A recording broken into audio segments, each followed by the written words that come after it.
I usually tell people what type of content they should start creating is the type of content they like consuming, because they're going to understand it better. Start where you're comfortable and then do reps. We do the same thing with exercise prescription. What's the best exercise to do for any issue? The one you're going to do, the one you like, and the one you're going to do. Kick it.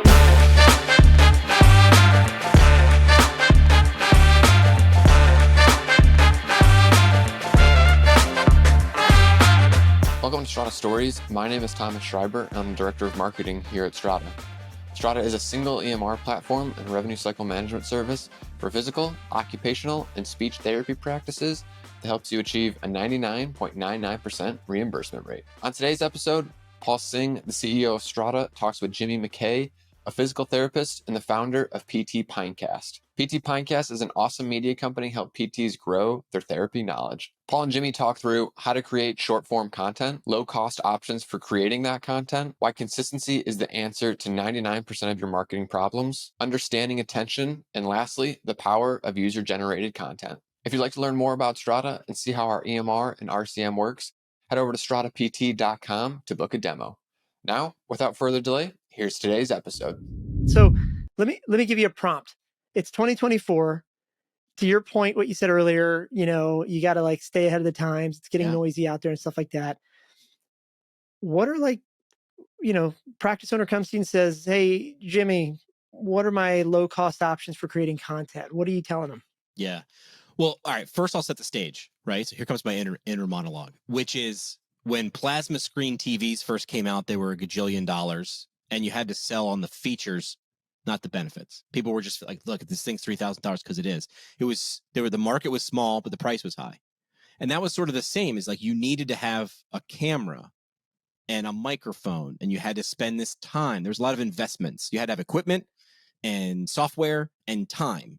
And the cost was high, but over time, the cost is going to come down. And I'm talking about cost of time to do these things. It's getting simpler to do it because there's a cell phone that now does that. And now there's these apps that exist because there's smart software people that go, what's a problem that people have? And now I'll give you a real life example, a brilliant example from a company, the parent company from TikTok. TikTok exists on user-generated content, right? The more people are making that they do not pay these people. Well, I'm sure they give them like a penny per million views, whatever they're doing, but they're getting social clout out of it.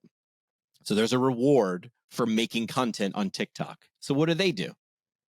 They invent CapCut. Are you familiar with CapCut?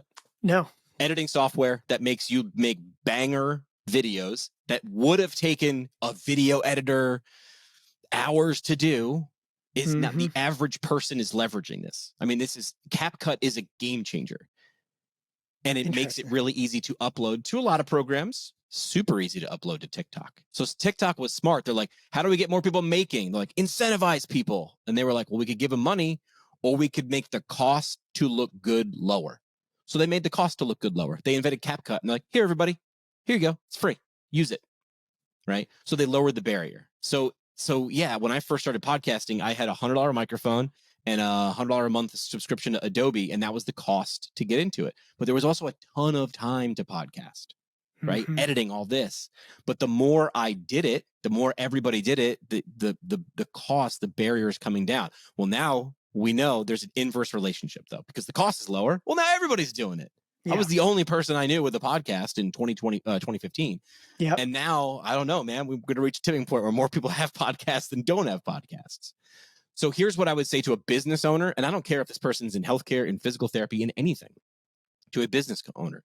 It's easier for me to sell this because I do this. I will help people launch podcasts and YouTube channels on the side because it's easy for me and I like it. More importantly, it's valuable, it's needed, and I like it and it's fun. So I work with a video guy on the side and we launch this. So I would say, listen, I don't even need to give this pitch anymore. You see this as a business owner. You see other people. You consume content. You know this, and then I just give them, listen. There's this ratio that we call the signal to noise ratio. And the world, the day we're recording this, I don't know if you know this, Paul, but today was the loudest, busiest day on the internet in terms of uploaded content. And you're like, what? Well, I had no idea. Why is that? What's today? Why is it today? It's just today. Here's the thing. Tomorrow's going to be noisier anyway. I see. Day. I see. Yeah, there's more content coming out every day. Right. It just yes. is. Yes. So listen, and I want to make sure this doesn't overwhelm people, because it's a signal versus noise ratio. The world is getting noisier and noisier, and you are trying to get one signal, your message. How to do this, why physical therapy is an option, why you are the option in someone's community, right? The way to do that is I use exercise principles. So I try to talk in the business owner's language, in their physical therapy, healthcare language. So there's this principle called the FIT VP principle: frequency, intensity, time and type, volume and progression. That's how you get stronger. That's how you get bigger butt muscles. That's how you get the beach body. Frequency, how often you're going. Intensity, how hard do you go each time. Time, type, volume, and progression. This is FIT VP. These are communication principles too. How often are you sharing things? How often are you trying to cut through the noise? How intense are you doing it? You know? Mm-hmm. So it's frequency, intensity, time, type, volume, and progression, right? So, I mean, I used to work with at radio stations, and we would work with car dealers. And car dealers, for some reason, local car dealers, when they used to advertise a lot on radio, love to scream in their commercials. I don't know why. I'm like, you do know everybody has a volume knob, right? They can turn you down. Also, when someone yells at me, I tend to just get shocked and then not want to hear what they have to say. So I remember I pitched an idea to a car dealer where they would come in quarterly or annually, and we'd plot out their ad spend and their ad content. Maybe we do funny things during different holidays. And I said, I have a crazy idea for you. And like, what is it? I said, what if all your commercials were whispers? What if they were super quiet, slow? Because I stood in a radio booth all day, every day, and I heard car commercials, and they were all talking fast, screaming, yelling numbers. By now, everything was urgent. And I was like, what if you literally zigged while everybody else is zagging? Yeah. Yeah. And we did that. And the guy came back and was like, I did not think that would work. But people actually commented how they understood. I'm like, you were whispering when everyone else is screaming. Mm-hmm. So that's also what I would tell people. Because I think most physical therapists specifically right now, they're like, well, I need to get on TikTok and just do 50 exercise videos, because that's what all the big accounts have. Yeah. They're showing up, it's exercise videos. And I go, all right, well, you could be one of 14,000 people doing that, or I bet you have other value. What other values, what other things can you communicate? So I try to simplify a lot of things with healthcare providers or business owners. I'm like, if you had the chance to, and I frame it differently, if you had the chance to earn your ideal customer or your ideal patient's attention for 10 seconds, 7 seconds, 5 seconds, what would you say to that person? Would you scream? Probably not, right? Because that would turn anybody off. And then I start reframing that way, because that is the formula of a really great short form piece of content. Mm-hmm. Hook, highlight the problem, highlight the fact that here's a solution. You're teaching me something or educating me. Those are the only two things you can do with content. Last time on your show, I screwed up. Yeah, the reel you guys made of me was me actually saying my own words wrong. I'll say it right this time. The only two things you can do with content is educate someone and entertain them. Or the bonus thing is if you can do both at the same time, right? So I would usually say, don't do it how everybody else is doing. That's the quickest way to just fade into noise. The quickest way to be signal is to stand out. And I would say the way to scale you is just be you. And I know it's that's a psychological thing for a lot of people to get over sometimes, myself included. I think, I mean, I would say that, so the first point you're making about consistency, totally agree. I mean, you just have to put something out there. This is like most things, the number of reps you put in is sort of correlated to success. But to the second point, you're right. Like, I think you also got to get over that mental hurdle. Marketing is not dirty. I'll give you my definition of marketing, and it's funny because you're right. I see the same sort of like, this feels like I'm trying to sell something. And I was like, okay, well, and here's how I framed it before. My dad was a New York City fireman. He worked in a public service. They didn't really need to advertise. There were no billboards for the fire department, but they did a ton of education. They would send a Dalmatian to school and talk about stop, drop, and roll, and when do you call 911. So they would educate. So then I just change it. You're a PT, you're a healthcare provider. You love telling people stuff. You know so much, and you see how your knowledge could help people. Great. Change selling to over-educating people. Mm-hmm. And then at the end, just go, hey, by the way, if you want to learn more, here's my website. Here's my email address. Here's how you could book time with me. Does that change things? And like, yeah, I go, that's still marketing. Yep. Sorry, that's still marketing. Yep. You're still doing the thing. So I think when they change it for some reason, these altruistic healthcare people just go, oh, it's just making sure people understand what they should be doing. I go, right. Yeah, I mean, as Gary Vaynerchuk would say, it's about documenting, not creating. Creating seems really hard, especially if you're not, like, I don't think of myself as creative. I find that really hard, but I'll document, like this, we're just documenting us chatting. A conversation. That's just kind of how this goes, right? All right, so let's go one step further here. But Jimmy. Yeah. All right, so I'm the practice homer. But Jimmy, man, this is like a lot of work. I don't know, man. I don't want to put my face on this thing. I got a reputation, but what about my patients? Or like, what else can I do here? Like, give me now I've given you a bunch of excuses. You can't convince me to turn the camera towards myself. I still want to make more money. I want to grow. I want to, so what else can I do? Yeah. So we're just talking about how. You're just changing the how. So you don't like talking in front of a camera? Don't. You could do a faceless video. You don't, and keep in mind, I don't want to just skip to everything's got to be video. It doesn't. I usually tell people what type of content they should start creating is the type of content they like consuming, because they're going to understand it better. Yeah. Right. Yeah. I don't really know how to do the social medias because of the TikToks and these kids these days. Great. Don't be on that platform if you don't consume there yet. Right. Start where you're comfortable and then do reps. We do the same thing with exercise prescription. What's the best exercise to do for any issue? The one you're going to do, the one you like, and the one you're going to do. Then later on, we might go, hey, you had good results there because you did frequency, intensity, time, type, volume, progression. What if we added one thing you're a little bit uncomfortable with? What if we now turn the camera on something? So now let me give you a specific response to what that might be, which is, you don't like to talk on camera? Great, don't. Do you like to talk to people who have had a good experience with your organization? Great. Ask them for permission to do that, and then set them up with 1 or 2 simple questions. Hit record, and then here's the hard part. Shut up and let them talk. Just capture it. And then go in with a critical eye and go, what's the real essence of this? Yeah. Like, some of the best interview advice I ever got was ask the same question. If you don't love the answer they gave, ask the question again a different way. In a minute or two, maybe in 10 minutes, do it again. I feel like you had more. I host my podcast over a beer. There's a little shtick in that. There's some tricks I get to do too. When I ask Paul a question on my podcast and he's giving me half an answer and I want more. I'm just giving you a very verbal signal that I'm not talking here. And we as human beings innately have to fill the space. And I'm like, instead of me having to go deeper on that, getting, channeling my inner Oprah or Tony Robbins, go deeper on that. Like, that's not what I do. Right. but I can say that without saying something. So I would say frequency doing this stuff will make it easier. Frequency makes things cheaper. The more often we do it, the price comes down, right? The more often you do it. Listen, I tell people all the time, your first 10 videos are going to suck. Do you agree? And they're like, probably. I go, great. Now that we're over it, they're only going to suck compared to your 100th video. That's it. And the only way to get to your 100th video is to do the first 10. And the irony of that entire excuse is that even though they will suck, the reality is nobody's going to see them. Nobody's going to see them.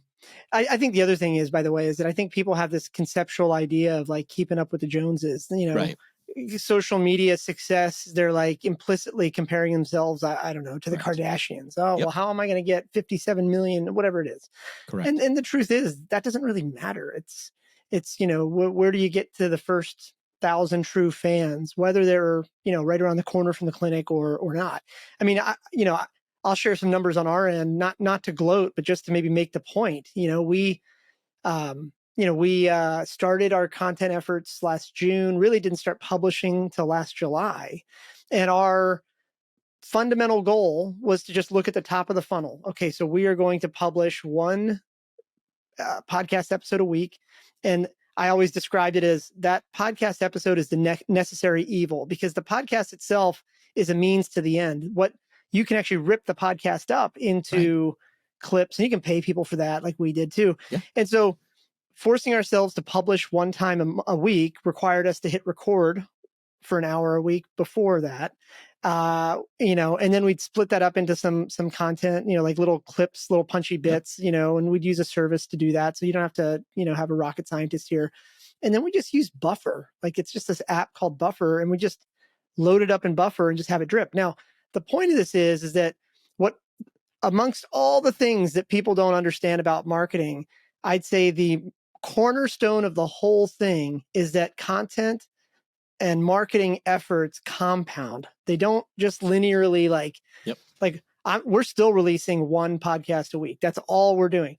And the compounding effect is the fascinating part. So like, for example, for us, and Thomas has the actual numbers handy, but the first month we might have gotten 100 impressions across LinkedIn and Twitter, because those are the two platforms I know. I don't know, TikTok yet or anything like that. And so we would just using Buffer, we would just push this out to LinkedIn, Twitter, and YouTube, I believe is the other platform. You got like 100 views in the first month, and it's easy to look at and be like, man, we put in like 4 hours of work and got 100. That sucks. But now we're like 7-8 months past that. And if I were to show you the weekly numbers, we look at the top of the funnel weekly numbers. I mean, we're near the end of January. We're not even done with the month yet. And across all the platforms, I think we're north of 60,000 impressions. Wow. And we're not even experts. You're the expert, right? Like I'm not from healthcare, neither is Thomas. And so it just goes to show you that like, if anybody like us can just stay consistent and just hit that record button and push, you can do some massive things. And I think the other guy that really publishes his numbers publicly, I know you publish some of your numbers in terms of like view count. I think on your social media, you've been talking about your view count and your download counts and stuff, which is amazing. But Tony Maritato, he builds in public a lot. Yeah. And if you look at like, just scroll back on his Facebook or LinkedIn or whatever platform you want, because he's everywhere. Yep. I'd say at least twice a week, he's publishing a screenshot of his Google Analytics traffic counts. And you can kind of see like, it's easy to look at somebody like Tony or you and say, gosh, those guys have a huge platform. But when you look at that slope and you're like, man, like just as recently as, 6 months ago, it was half that. And then it was half that. And it was half that.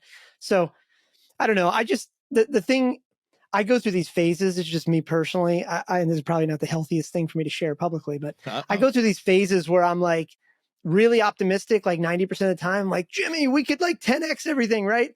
And then the other 10%, I'm just cynical. And I'm like, hang on a minute, Mr. or Miss Practice Owner. You in one breath told me you want to grow your practice. In the next breath, you're finding every reason. You're like stretching over backwards to find ways to tell me this is a bad idea. So like, what is it that you really want? Because I'm not here for it. Right. So I think right now I'm probably in that cynical phase for this week, and I'll switch back to optimism next week. Right. I'm just tired of all the excuses of people saying, I want to grow, or I'm tired of being stuck. Like, I got one guy right now, actually, who's hitting me up. One of our, I'm going to get in trouble for this, but whatever. I got one of our clients hitting me up, and he's like, I need to grow. I need to talk to you about more money. How do I like get more money? Like whether it's through Strata Capital or you or whatever, like he's hitting me up, and I got a call with him tomorrow. And the thing I'm going to say is like, dude, money's not your problem. You think money's your problem. Money only accelerates whatever's happening. If nothing's happening, money times nothing is nothing. Now it's probably not going to go very well, by the way, because that's not what he wants to hear, right? He wants to hear, hey, I want another 200 grand to open up another location or whatever the number is, right? But this is the thing. I was talking to Justin Stiver from Total Therapy Florida yesterday.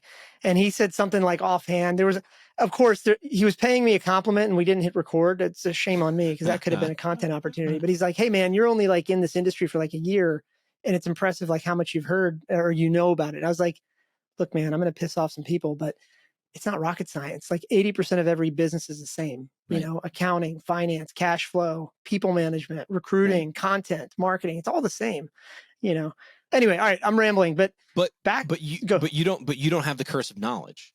This is what I came into PT too. Yeah. I came in and I remember going to CSM the first year, our big conference where hundreds upon hundreds of hours worth of programming was happening. And I was like, where's the, you guys aren't recording this? There's no camera? And they were like, no, this is pre-2020. No. People wouldn't show up. And I was like, I don't know, man. The reason people say that they come this the most is the networking, the people, and the programming too. Like, it's a great mix. I go, it's like saying the Foo Fighters give out their music on iTunes or on an album. I won't see them in concert. I was like, good luck going to a Foo Fighter show. Yeah.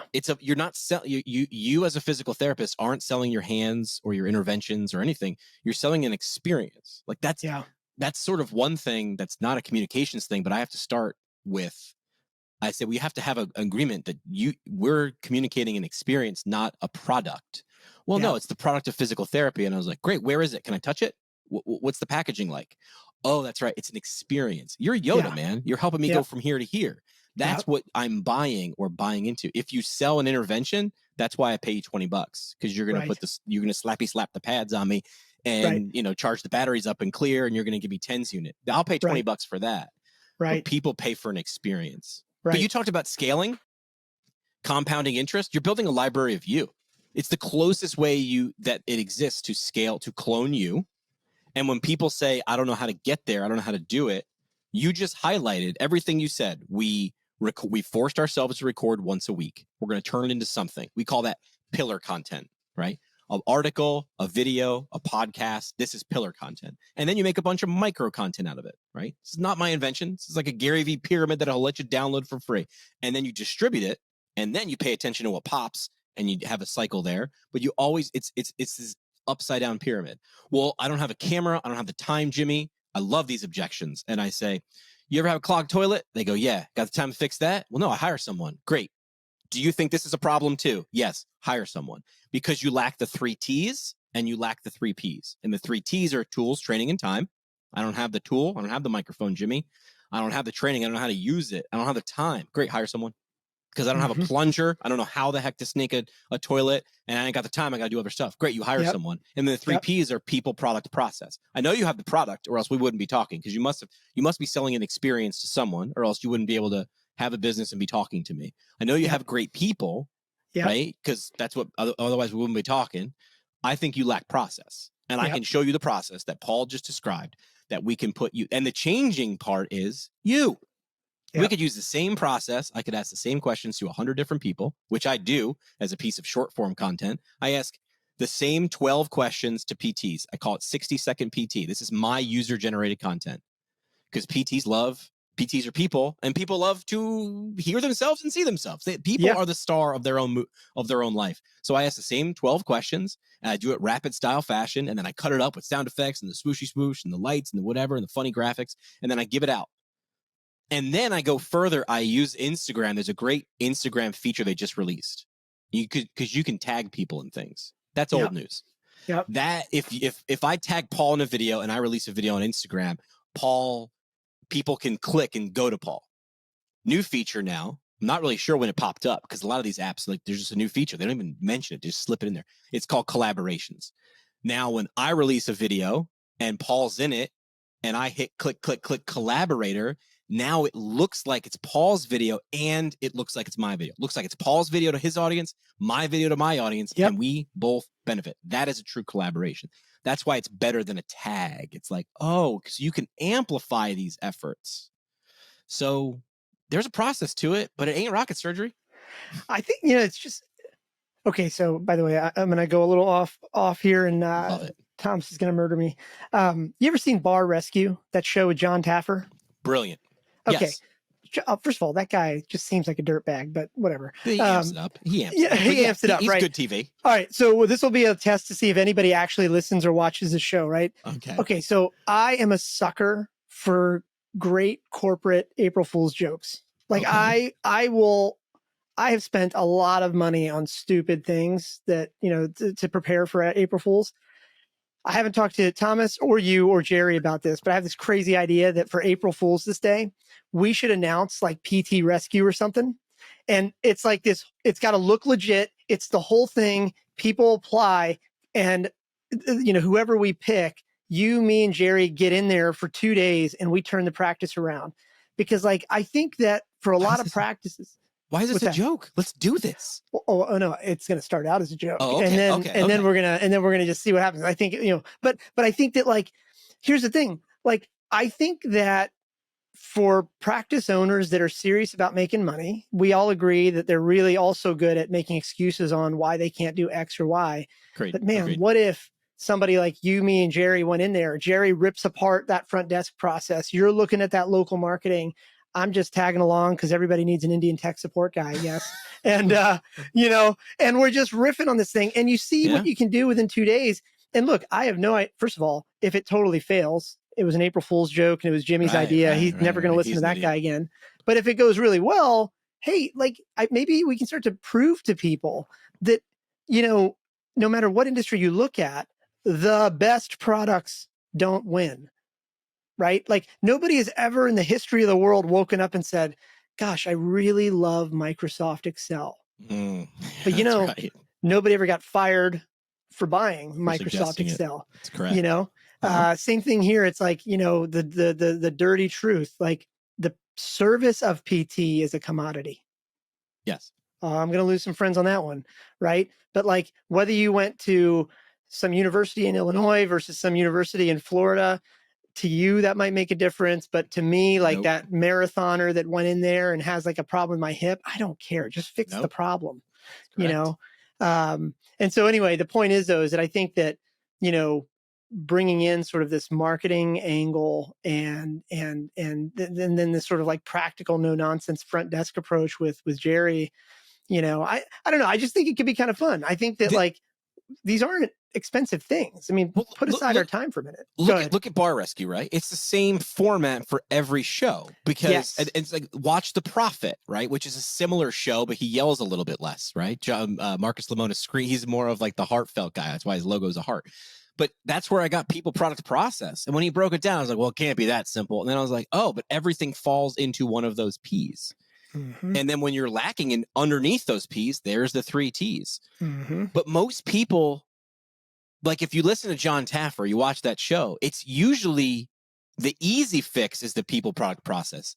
The harder fix is the 4th P, psychology. Mm-hmm. The problem is that psychology sounds like it's an S, but it's the psychology. And he gets right in there, which is why he'll go into some bars. Maybe the owner's in there drinking, which John Taffer's like, hard no. You don't drink in your own bar, ever.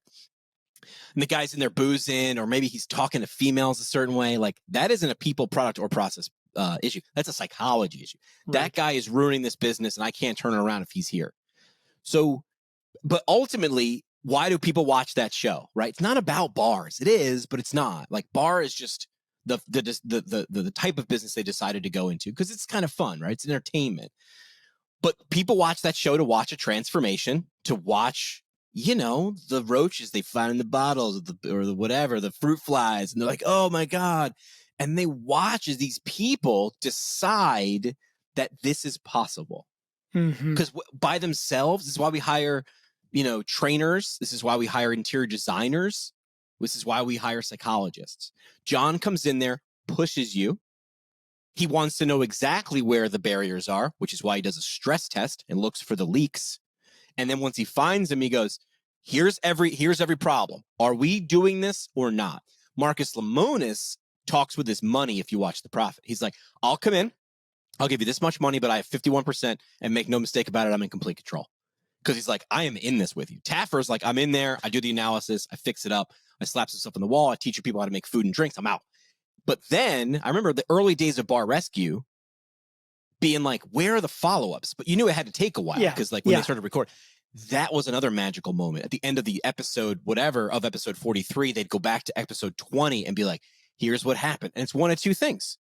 It took off, we kept doing it, or the psychology took back over and they ran the thing back into the ground. It's kind of like Gordon Ramsay. What's the old show he used Hell's to do? Kitchen?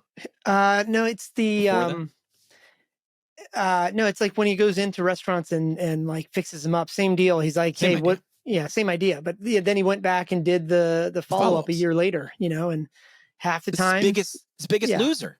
Right. And what happened to Steve? He dropped 350 pounds and now he's this. It's like, great. Or it happened. Like we're constantly rooting for these people, whether you like the owner or not by the end. And it's even better almost. I mean, it's better TV, right? Taffer's probably loving it when they cry. When they break down, it's like, we've had a breaking point. We are now at the lowest. Decide if we're making this business or we close and shop. Because then they start to talk, you're bleeding money. Aren't you like aren't you mad? Like, are you mad enough to make a change and admit you're wrong when your family's, you're not able to support your family? It's all psychology. It's all psychology. Yeah.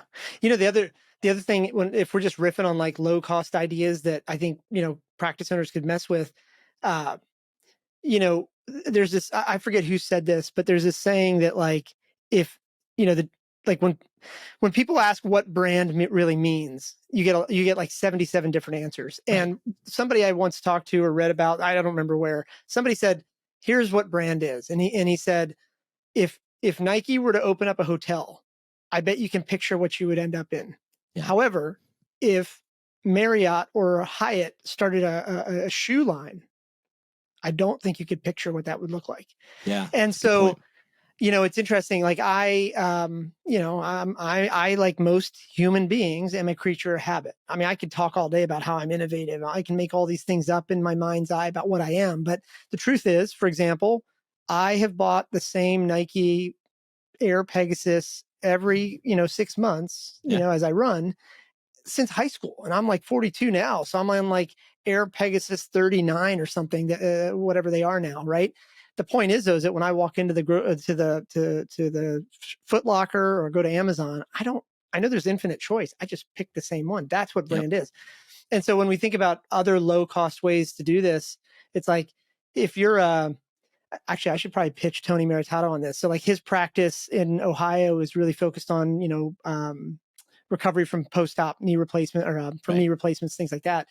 But it's like, what would Nike do if it owned that practice? It would probably pick 3 or 4 of its patients that represent different personas of new patients. Put them on the wall. And then, and build content around them. You know, Under Armour did the same thing too, right? Like right now the rational people listening are like, but Paul, we're talking about sponsorships and endorsements. Like, no, you're not Nike. You're not in Under Armour. We're not talking about like trying to go get Tiger Woods but you have your own value to provide too, because number one, putting someone on a billboard, I did a radio campaign once. Like, when we tell you about this is a short story, but it's pretty good. So I ran a radio station. We grossed between $5 and $10 million in ad revenue a year for a radio station with 5 full-time employees and a support staff. Is pretty good. And my budget every year for marketing for a company in communications was $0. Yeah, you had to figure it out every year. But the lights were paid, the tower worked, and I had a room full of CDs to play with and a van. So I decided I wanted Coors Light was the advertiser that was spending the most money at the time. So I had to build something around Coors Light. The radio station was called 97.9 X. That's important. It comes up. So I said, what does Coors Light want? They want to sell beer. But what do they want? They have beer. What do they want? They want dudes, because dudes drink the most beer, especially in Northeast Pennsylvania where I ran a radio station. So how do you but they want people to buy the beer in the bars, because bar owners can decide and make or break a brand depending on the area. So you pack their bar, they remember that. But how do you get dudes to a bar? There's beer in every bar. Girls. You have to get girls to the bar, and then guys will go to that bar. So we did 15 locations around Northeast Pennsylvania. Coors Light picked the bars that supported them the most. I brought in a professional photographer. This is before cell phones, which is how long ago this is. I brought in a professional photographer, and we did a tour of Northeast Pennsylvania. There was a backdrop, lights, cameras, a fan, like the fan blowing the hair. We were going to do essentially a tour to get females to bars. And here's what it was called. Do you want to be our next ex-girlfriend? Because we were going to put one of these girls, we were putting 12 girls in a calendar. One of them was going to be on a billboard for 3 months. So I'm playing on what the girls want most, which was attention, playing on what the guys want most, which is the girls, playing on what the beer company wants most, which is sales. So it's a multi-layered scheme. Yeah. But it's paying attention to what everybody wants at a level. And then I got Coors Light to buy in. Right. And I was able to provide a really cool campaign. Right. Maxim Magazine wound up buying in on this. Maxim Magazine at the time was a mega magazine. Should not have been paying attention to what a random FM radio station was doing in Northeast Pennsylvania. But they were like, you are selling a lot of beer and you're doing this really innovative thing. Right. Can we sponsor this? And I was like, well, yeah. Because Coors Light was like, yeah. It validated. Yeah. So it was paying attention. Yeah. And I'm sure somebody listening to this right now is like, I bet I'm going to get in trouble with this. I bet somebody just listened to this part of this and they're like, whoa, whoa, whoa. Now they're all hung up on like, well, did Jimmy do this? Did he exploit that? Whatever. And that's not the point. The point here, I did it openly, right? Yeah, you do. But the real point is you did something that stood out of the noise, which is ultimately what we want. That's what good marketing is. Correct. Just maybe like a corresponding sort of example, just to prove to people that you can find creative ways to get attention on low budgets. So I do a lot of tech investing and stuff like that, or startup investing. One of the companies that we've got out in the Midwest, they they were like, in one of their quarterly email updates to me as an investor, they were like, hey, yeah, we're having trouble recruiting. We need to hire for like 20 new positions or whatever. We just can't seem to do it. And it's slowing our growth, blah, blah, blah, blah, blah. So anyway, I hit reply and I asked the founder and CEO and I said, hey, get your marketing team on the phone. Let's talk. So we get on this call the next day. I'm like, what have you done? Like, just tell me what you've done. What's working and what's not working. Yeah. Well, here we go. It's like all these examples, and yeah, we spent this much money on LinkedIn ads and this much money on pay-per-click or da-da-da-da. And I was like, okay, and you've been doing the same thing. You're telling me you send me a quarterly updates. You've been doing the same thing for 3 months in a row, and now you're surprised that it's not working. So I said, hey, look, I want you to stop, and I'll take over for just one day. And they're like, 1 day. I'm like, I just need to prove the point to you that this does not take 90 days. It takes one. What we need is attention, and to get applicants to come in to know that you are not just any employer, but the one they want to be at. And so literally in 1 day, this sounds crazy. What I did was as soon as they hung up, I texted their founder. Was like, hey, on your about page, I see headshots for everybody. Right. Okay. Can you email them to me? So he emails me all these headshots. And he's like, what in the world? Anyway, so I pick up the phone. I don't know if you know this, but like digital billboards, they're these, when you drive down the interstate sometimes, more often than not, you see like printed billboards. Those are those are tricky because those require lots of lead time. Somebody's got to like go in there and canvas it up. Canvas. Yep. But there's digital billboards. They're literally like the same size as billboards, but they're digital. And there's really only like 3 or 4 companies in the country that own them. And so it's really not a whole lot. And so I just ended up calling each of these guys. And look, you're calling a sales guy, right? So they're always available. Yep. And so I call and I'm like, hey, listen, I have an immediate need. I'll create you just tell me the sizes or whatever, but I want your remnant inventory within these zip codes. Because obviously if we're hiring in Wichita, doesn't make any sense to do a billboard in Bozeman. Right. So anyway, I'm like, hey, I want your remnant inventory. I'll do all the heavy lift on what's going to get displayed, and I want to run a 1-month campaign. Now, not to get nerdy with people, remnant inventory is whatever's not sold, because like a billboard does not want to be empty. And so, long story short, for about $2,000 for the entire month, which it sounds like a lot, but like it was nothing. What I did was I created these, I forget what the dimensions were, but if you can imagine a billboard, they're like 40 feet wide, 20 feet tall, whatever they are. I just created a bunch of these like images. I went to Fiverr and created like a bunch of these images where it had the company's logo, their tagline, but it was small. And the picture of the people that already work here or work there was like 90, or well, realistically, it was like 50% of the entire billboard. Here's what's interesting about that. Turns out when your employees actually see their faces on the billboards around their town, what do? They take pictures with it. They tell people about it, and when friends of those people see it, well, next thing you know, the local news is picking it up, My point is that, just to kind of like prove a different angle of the same thing you just talked about with your example, is that it's interestingness that we're really trying to get after here, not just doing marketing. Doing marketing is ridiculous. But to your point, and I don't know if I've ever told you this, one of the reasons I think I like your style in terms of the PT Pintcast is because when I'm trying to convey this message to people, I say to people like, okay, I get that you're a really smart person. I get that you're a really rational person. But if you and I were sitting around a table with nobody watching and we had 2 beers or 2 bourbons in us, how would we talk then? Get to you, real you. because that's the real you. Drop And it. that's the part that like your rational brain doesn't think needs to be out there. But that real you is the part that's like super authentic, that has the chance to break out of the noise. Correct. So anyway, I could like riff on this for a while, but I think my point here is that there's probably an idea in there somewhere for practices to look at their patients as a possible, you know, brand ambassador. Totally. You know, I worked for a large PT practice. I won't say who. It was geriatric focused, and I said sort of that idea every year. Because all right, what happens every year when some video of a 90-year-old woman doing a 250-pound deadlift goes on the internet? Every PT grabs it and goes, what color TheraBand should I do now? They're mocking it, going, people are resilient, and just because she's 90 doesn't mean she shouldn't be deadlifting, right? So I said, find me someone to put on in a black and white photo with their name in the bottom right-hand corner, like Nike would in their store.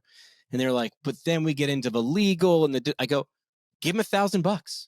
Give them $1,000. Fly them around the country. it's a single release. Here's why it'll work. So this is a true story. You can look it up.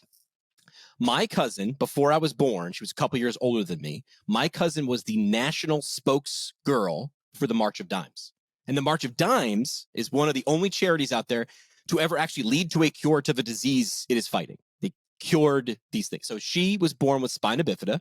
And this is the crazy part was this all happened before I was born. So it wasn't until I was 15 that I was like, what is this picture of Ellen Marie? And they're like, oh yeah, they flew Ellen Marie around the country. She would walk on the court with the Harlem Globetrotters, and they brought her to the White House. The way she went to China. I'm like, what? They flew her around because they made her the face of their organization. They didn't pay my cousin a lot, but they were just like, we'll do a lot. And my cousin was this vibrant kid who had spina bifida, who was just like, I'm going to go kick ass and take names. And they did that. Happy to do it. If you find the right person, you kind of only need one. You're telling me you can't find... I'm talking to you right now, my buddy down the street who hates marketing and social media, owns a PT company, is friends with me, resisted it. Now other people have joined his practice and start doing stuff on the TikToks and the Instagrams. And I would say to him, I won't say his name, but I would say, hey, you know who you are. Who has the most... And all right, I have to say his practice name because it makes sense. His practice name is Resolve Physical Therapy. So I would just say, hey, John, who has the most resolve in the last year of the people that you've treated? That's the person you put on the billboards. I don't care. That's the campaign. I don't care if they're 85 or 15. There's the campaign. Why? And then great, John, who is it? What makes them have the most resolve? And then what are they able to do now that they couldn't do before? Do that 100 times, and you don't need to talk in front of a camera. You just got to point one at the success stories. And you have one walking in and out of the door every 20 minutes, supposedly. Supposedly you do. And I believe you. Show me, don't tell me. And, to your point, just to tie this back to something you said, a while ago here today, you talked about that TikTok example where they used to have that creator fund where you got paid for creating content that went viral. Ultimately, they realized that didn't work. Not because it didn't really work. It turns out there was a better incentive, and the better incentive was give away the software that makes people look good. And the lesson in that, putting aside what people want to say about TikTok, the lesson in that is coming back to this topic. That release that you need is not $1,000 or $500 or $2,000. It's probably exposure. Correct. And I'm making this up, but let's just use your buddy at Resolve, and I don't know anything about their practice, but let's just say they do a lot of sports injuries or something, or sports, rehab or something like that. Right. Well, it's like, it's not it's not, do you have a 15-year-old or an 85-year-old? It is which of the teens in high school sports have the most resolve, and which of the grandmas have the most resolve? Because those two audiences, like now all of a sudden, if you're like, hey, look, I'd love to have a professional photographer take your headshots, and you're going to be in some resolve gear or whatever. Your consideration is that effort. You're going to say, I'm going to get that photographer out there. And now we have the right to use that photo. And that sounds really corporate. Make you a star. Yes. And what do you think that 15-year-old or 18-year-old is going to do when they are applying for their D1 sports scholarships? They're going to reference it. And, what do you think that 85-year-old grandma is going to do? Like she may not be on TikTok or whatever, or she may not be, reading the local newspaper, but now you got the images and you can create the flyers. So anyway, I know I'm making this stuff sound simple. It is simple. It's not easy, but it's simple. Right. That's the key. If you talk to the smartest thing I ever did when I would try to book, or the dumbest thing I ever did when I would try to find clients and people to work to pay me, is I would talk to them about me. I can't wait to tell you how many years in radio, and I did an internship for this, and I did it, and people were like, oh. The smartest thing I ever did was start talking to them about them. I'm going to probably overshare here, and we should probably wrap here in a second, but and this might be a topic for my therapist. I don't know.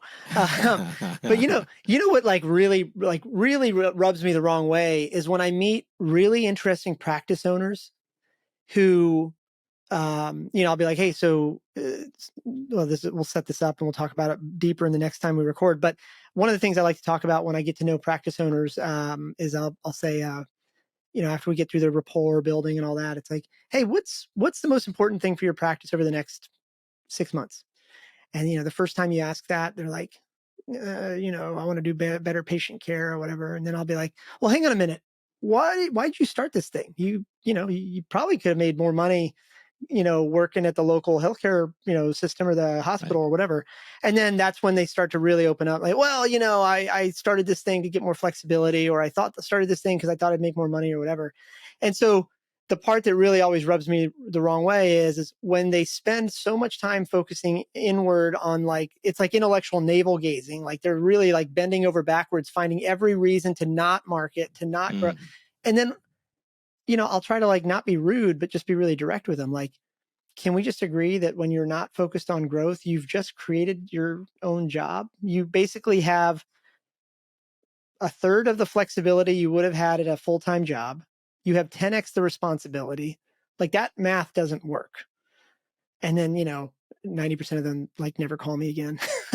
but the last 10% are like, well, where do we go from here? And it's like, well, look, let's look at your calendar. Let's start clearing this stuff off. Because we're not talking about rocket science. We're not going to Mars here, but we do need to allocate some time, nothing more than 10, 20% of your time, to figuring out how to break through the noise. And then Thomas and I have done this exercise on some other episodes before where we actually will open up an incognito browser while we're screen sharing and type in physical therapy near me or whatever, in their zip code.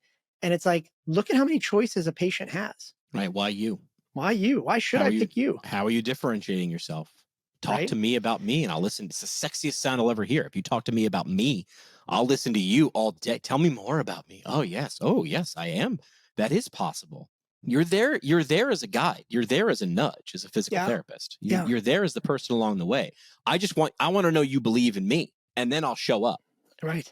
It's fascinating. When you really start to embrace marketing and you go down this path, the scary part is it becomes hard to enjoy anything because you start to see this stuff all around you. And eventually you come to this conclusion that it doesn't matter how rational you are. If marketing didn't work, we would have stopped doing it 100 years ago. Right. It's fascinating. GoRuck, the company that makes backpacks, they make $300 backpacks. A JanSport's $10 at Walmart. Right. These guys make $300 backpacks, and their marketing game, watching them over the last 5 years, is so fascinating. They're going down this path that we've talked about here in terms of user generated content, like promoting the people that use these backpacks, not about their own brand. Well, I use this. Did I drop the quote last time I was on this show from that movie Halt and Catch Fire? No. Did I say that? Did you ever see that show? No. It was on TNT or something. It was this great show, and it was essentially it was a drama, and it was about this fake computer company, and it was supposedly going on the time of Microsoft and Apple, but it was fictitious, this third company. But there was a guy in the show that was clearly Steve Jobs. There was a guy in the show that was clearly Bill Gates, right? And then there was these four characters that interacted. And at the end, the Steve Jobs guy had this quote. And the computer revolution, the smartphone is now invented because they kept jumping through time where this company. And the Steve Jobs guy looked and he said, the computer was never the thing. It's the thing that helps you get to the thing, which is gardening, grandparenting, doing your business online, connecting with other people. It wasn't about, that's what Jobs, I think, understood. It's not about personal computing. It's like, where does this allow me to go? Change computer to physical therapy. I don't come to physical therapy to go to physical therapy. I come to physical therapy to do the other thing. That's right. Get that out of your brain. Understand that you are the vehicle to get me to where I actually want to go. You are not the destination. And that is not to knock a PT. It's to make people realize why they probably started in the first place. PT is not the thing. It's the thing that helps you get to the thing. Thanks for listening to another episode of Strata Stories. Strata is a single EMR platform and revenue cycle management service for physical, occupational, and speech therapy practices that helps you achieve a 99.99% reimbursement rate. If you'd like to learn more about Strata and see how our EMR and RCM works, head over to stratapt.com to book a demo.